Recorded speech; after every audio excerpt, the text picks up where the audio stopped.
This is a 1989 Buick LeSabre T-Type, and it was America's best attempt at a sort of luxury, sort of performancey coupe in the late 1980s. This was not the fastest, it wasn't the most opulent, but it was General Motors doing their best.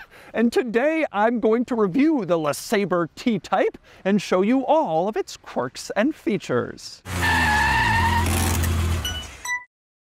Before I get started, big news, this LeSabre T-Type is currently for sale, and it's being auctioned live on Cars and Bids. This is an impressive car, one owner until earlier this year, under 51,000 miles in California ownership its whole life, and you can buy it on Cars and Bids with no reserve. So, once you finish watching this video, click the link in the description below to visit the live auction for this LeSabre T-Type, where you can bid on it and buy it only on Cars and Bids. All right, time for the quirks and features of the '89 LeSabre T-Type. And I'm going to start with a little overview to give this car some context. So, the Buick LeSabre first came out in the 1950s, and it was a popular and desirable part of the Buick lineup for many years, until in the 1970s, quality started to decrease along with desirability,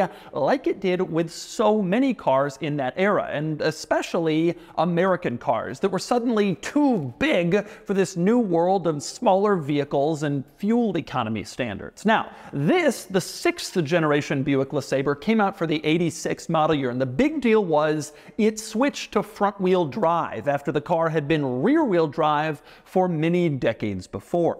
This particular LeSabre was the one to have because it's the T-Type, which was Buick's high-performance trim, borrowing from the Regal T-Type that had already gone on sale. Now, the Regal T-Type is a very desirable vehicle, sort of a 1980s era muscle car that has remained rather valuable over all the years since. And unfortunately, the LeSabre version wasn't quite the high-performance special car that the Regal was. But the LeSabre T-Type did have some pretty compelling upgrades over the standard, boring, run-of-the-mill LeSabre. Probably the most important was the powertrain. The T-Type got the 3800 V6, the 3.8-liter General Motors V6 that was used in many cars over many years. In this case, it was the optional engine in the standard LeSabre, but it was standard in the T-Type, making all of 170 horsepower. Now, the T-Type also got improved engine cooling and improved transmission cooling for all of your racetrack T-Type use, and a revised final drive ratio for better performance at the expense of some fuel economy. And that wasn't all in terms of T-Type upgrades. There was actually a lot of cosmetic stuff that distinguished this car from the regular LeSabre. A big change is the wheels. You got these alloy wheels that looked cool. They're 15-inch alloy wheels, not exactly huge by modern standards, but the regular LeSabre had these ugly wire-looking wheels, and this was certainly an improvement over that. You also got a front air dam that made the car look more aggressive. Sure, it wasn't functional, and you had a rear spoiler added on in back, which also made it look more aggressive, and I know that wasn't functional, but it added to the fun. Now, the T-Type also got black trim all around the outside, and you can see it all around the windows. Instead of the regular chrome trim that a standard LeSabre might get, here you had black, and you had a blacked out front grille that again gave this car a sportier look. And also up front, you got a flush hood ornament. That's what GM called it. Really what it meant was a Buick logo stuck on the hood instead of a hood ornament that stuck up from the hood. This obviously greatly improved your aerodynamics. No, not really, but it was certainly in keeping with the sportier nature of this car. There was more badging too. On the rear fenders it said LeSabre, but if you look really closely at the bottom, T-Type was written down there to distinguish this car further, but But more importantly, there was a T-type logo on the B-pillar, and the T was bright red, so you knew this was the performance one. You got up next to this at a light, you knew you didn't mess with the T-type. But anyway, beyond all of the T-type upgrades on the outside, several interesting exterior quirks and features worth covering. My very favorite exterior quirk of this car is the license plate. You can see it is mounted in the back with no screws at all. It's stuck in place there, but it's not screwed in. How did they do that? Well, you open up the trunk and you'll notice there is a little slat above the license plate, and you would slide the license plate into that slot and it would go down into its home, and then it didn't need to be screwed in because it wasn't coming out. And you couldn't even really get it out unless you opened up the trunk to take it out. So there it was. It had its own black frame going around it, and you didn't have to screw in the license plate, which is a pretty nifty quirk. Now, speaking of interesting quirks in this area, opening up the trunk itself was kind of one. You'll notice there is no keyhole in the back of this car for the trunk. Instead, you would move the Buick logo out of the way and reveal the keyhole. They concealed it in back so they didn't have some ugly keyhole staring at you, and it sort of streamlined the look of this car, made it seem more modern and new age with no ugly keyhole. I've always found it funny that they did that in back, but then the door has this giant keyhole just sort of stuck there in the middle staring at you. There was no attempt to streamline the side of the car, just the rear. But anyway, you open up the trunk and you'll notice that the trunk in this car is quite large, as you can imagine. That was an edict for all American cars from this era, and especially a Buick. They had, let's call it an older clientele who would always brag about the size of their trunks, and they would also put in golf bags, and you just had to have a big trunk. And so this car does, even though it's the high-performance T-type model. And speaking of, well, things that open on this car, the hood is very unusual in its opening. It opens forward, as you saw before, but it's not even really typical in that. You open up the hood with a latch in the driver footwell like every other car. Then there's a little latch in front. You unlatch it, move it forward a few inches, and then it stops.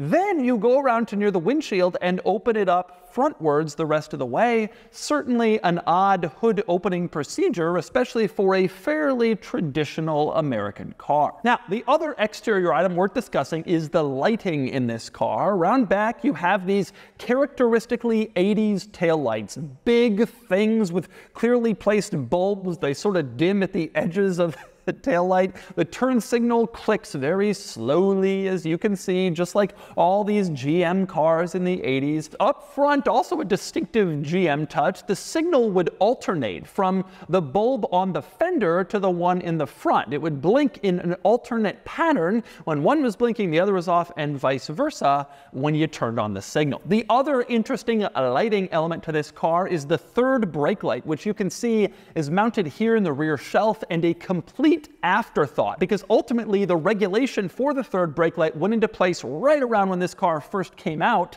so they didn't include it into this car's design language. They just tacked it on there, and it certainly looks it. This happened through a lot of 1980s cars, not just American, but a lot of different brands, and this is how General Motors coped with that changing regulation. And next we move inside, where we have some major upgrades for the T-Type compared to the standard LeSabre. Actually, no, there's just two. You had a leather-wrapped steering wheel, as you can see, the stitching on there, and you had a leather-wrapped gear selector in the middle here. And those were the only real T-type upgrades on the inside, which is kind of a shame because they really went to the trouble of making it look different on the outside, but in here, it's mostly just a LeSabre. And what that meant was a big horizontal dashboard without any real attempt at style or exciting design. You just sort of had stuff placed in horizontal boxes on the horizontal dashboard, and that's how it looked. Like so many other American cars from this era, it wasn't particularly inspired or exciting. Now, you did get quite a few LeSabre logos in here. There's one on the passenger side of the dashboard and then one on each door, just to remind you of the pride you have in your automotive decision buying a LeSabre. Now, even though this car is 35 years old, it actually has some fairly decent amenities. You can see power mirrors. Their control is here, and it's this unusual joystick. To switch from left to right, you would twist the top of the control, left or right, and then you'd move around the joystick. You also have power windows, as you can see, which was a nice touch, and power locks in this car, another nice touch. Although despite that wonderful convenience, General Motors saddled this car with different keys for the ignition and the doors. So if you wanted to unlock the doors, you had one key, and then you'd use a separate key to start the car and turn on the ignition, which at the time was somewhat commonplace, although by the late 80s, pretty much everybody else had done away with it. But GM was still rolling with the two-key solution. So if you lost your keys, you had to get not one, but two sets completely recut, rekeyed for your car. But anyway, you also had power seats in this car, which was another nice, surprisingly decent luxury feature in here. Really some nice amenities, especially for its time. Now, next we move on to the dashboard, to the lighting control, which you can see to the left of the steering wheel. The thing I love about this control, you turn on the headlights and an orange light appears above the headlights. That's your reminder that the headlights are on. You have this little orange light that sort of illuminates the headlight control, and if you would turn the car off and forget to turn off your headlights, that little orange light would stay on as a reminder, hey, turn off your headlights. Now, the gauge cluster, you can see, is a fairly simple affair that has all of the basics and pretty much nothing else. Tachometer, speedometer, you got a few gauges here, fuel, oil, and of course your odometer and your trip odometer, all of the basics, nothing too fancy or exciting, and certainly not a brand new LCD gauge screen that's configurable with a map. You just had the very basics. Now, that wasn't true for the stereo, which you can see is actually a fairly complicated situation with a lot of different controls, including an equalizer. Strangely, despite having various different buttons and switches and dials here, the power button is probably the smallest of them all. It's this orange button located sort of in the middle, which is kind of odd. And even more unusual is this button below power marked CR02. That stands, I swear this is true, that stands for chromium dioxide. And that button, if pressed, was supposed to be this like weird way of experiencing the chemicals of a cassette tape that would make it sound better, or at least that's what General Motors claimed at the time. And you would press your chromium dioxide button to get a better sound experience from your cassette player. Apparently. Anyway, you would get that lovely sound experience on this Buick's fantastic sound system, the Concert Sound 2. As you can see, they've badged it on the speakers. This, of course, was a massive improvement over the mere Concert Sound 1. If you had that, you were obviously just a plebeian. And speaking of the cassette player, if you wanted a place to store all of your cassette tapes, your collection, you were in luck in the '89 LeSabre. You just lift up the leather center armrest and it reveals a massive storage area, 6 different slots for all of your favorite cassettes to just sit in there and wait until you want to hear them. Then press the button, it opens up, and you stick your cassette in and you turn on the chromium dioxide. Yeah. Now, as for the back seat of the T-Type, it's actually surprisingly large. This was an era when people might buy a coupe even if they planned to transport rear passengers, including a whole family. They still wanted to have a coupey, cool-looking vehicle, so you needed a decent-sized back seat to actually put people back there, and this was that. And you even had 3 across seating back there, so this car had a 5-person seating capacity, 2 in the front and 3 in the back. Now, unfortunately, there are no real amenities in the back seat other than leather upholstery, which actually was pretty nice. But aside from that, you didn't get anything. In fact, the windows don't even open. I'm not surprised they don't roll down. Doesn't really work with the design of the car, but they don't even open out to vent like so many coupe backseat windows did. If you were a backseat passenger, you just had to deal with whatever the front seat people wanted in terms of climate. And next up, we move on to a couple of interesting papers associated with the LeSabre, starting with this advertisement, which, as you can see, it says the heart of a winner, and it compares the LeSabre T-Type to the NASCAR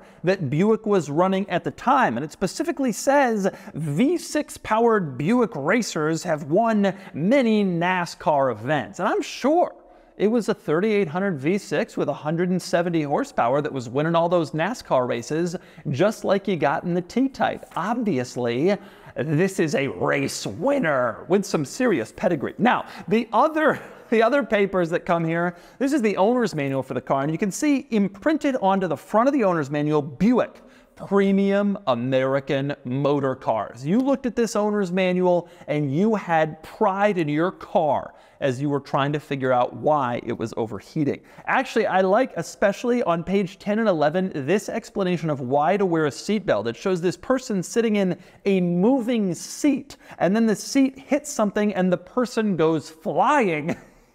It's a great little cartoon illustrating what would happen if you crashed a wheelchair into an object and then flew off to your death.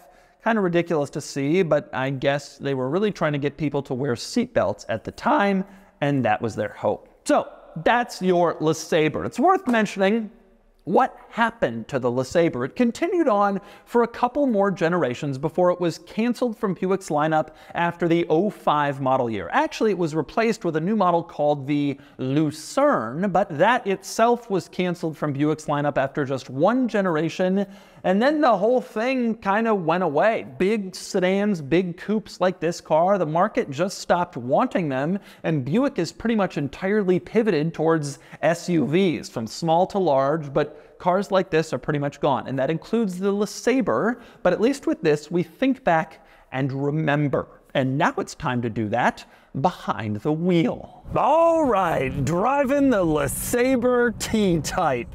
I love to review cars like this because I loved this era of American and honestly Japanese and European cars.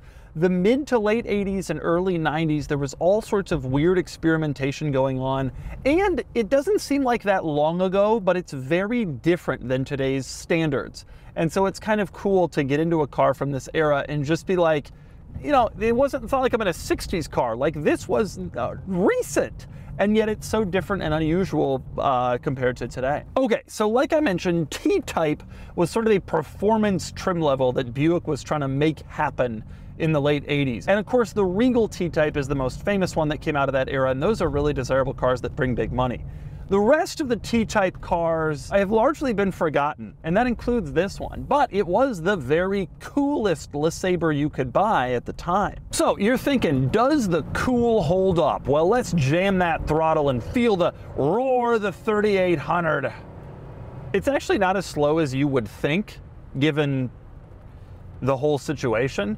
But it's not what I would exactly call fast. It's more responsive and noisier and quicker than I was expecting that it would be, but it certainly isn't like a high performance car. Then again, you look at this vehicle, you come into it with pretty low expectations, and so when you drive it and it accelerates like that, you think, that's not so bad. Now, one thing I do notice sitting in here is it's supremely like comfortable and quiet in this car. Buick in this era was all about making like big, plush, comfortable, quiet cars. And even though this is the high performance version, they still couldn't get away from that like aspect of their, you know, brand basically. And so I'm sitting in here on this like plush leather seat. I don't hear very much going on outside. And even when I drive the car, the most you hear is the powertrain. At the time, it was hard to silence powertrains quite like you can today. For one thing, they were big. They were bigger than they are today. But basically, all I hear is the powertrain. There's actually it's surprisingly calm and collected inside this car. It feels nice. Now, the other thing worth discussing is the steering and handling in this car. I haven't been driving it for long, but I did drive it for a few minutes before turning on the camera. And I gotta say, I'm sure it was an improvement over the regular LeSabre at the time. However, by any reasonable standard, it's not what any reasonable person would be referring to as sporty. For one thing, the steering is power, which is fine, but it's radically over-assisted, like so many cars were when power steering sort of first started to make its appearance. It's just too floaty and too power-assisted. There's absolutely no steering feel. But the real problem is the body roll. Unquestionably, the problem is the body roll. Even you can get it to start swaying side to side if you just start turning the wheel side to side a little bit, and it sort of becomes and remains unsettled. This is not the high-performance car that the T-Type brand name was supposed to connote, but you had to assume that General Motors had the limitations of the fact that it was a Buick LeSabre and they were General Motors. And so they could only really take this thing so far. And they probably did as best they could given the constraints, but it's still not really much of a performance car, particularly by today's standards. Now, I gotta say, as an overall package, I'm actually pretty impressed with this car. For one thing, low mileage, 50,000 miles. It's also a one-owner car. It was until like earlier this year. It's like well preserved. It drives comfortably. There's no warning lights on. It doesn't have a weird smell. Like everything works properly. Like as a package, this is a nicely preserved, kind of impressively kept car. If you want a reasonably well preserved, comfortable, you know, kind of starting to become a head-turningly old school car, this has that ability, and it just feels like it's in really solid shape. The reason I love to review these cars, I always love to review these cars, is it's always nice to take a trip down memory lane, such as it is, to use a cliche, and like really experience what the car world was like 30, 35 years ago. And this car does an excellent job of showing us that, and I love to especially review these untouched, kind of not screwed with low mileage survivor cars. And so this like shows us, hey, this is really the discrepancy between back then and now. And with each passing year, that discrepancy, as screens get bigger and electric cars pervade and styling changes occur, design differences, that discrepancy is starting to get wider. And I think these reviews get even more interesting, despite the fact that they don't get an enormous amount of views. I think that this is kind of one of the more, you know, interesting things to see. Hey, what was life all about back then? This car reminds us. And so that's the 1989 Buick LeSabre T-Type, America's approach to performance and luxury in this era. I love cars like this, complete survivors of a totally different era and a totally different approach to the car. And you can buy this one on Cars and Bids. Anyway, now it's time to give this LeSabre a DougScore.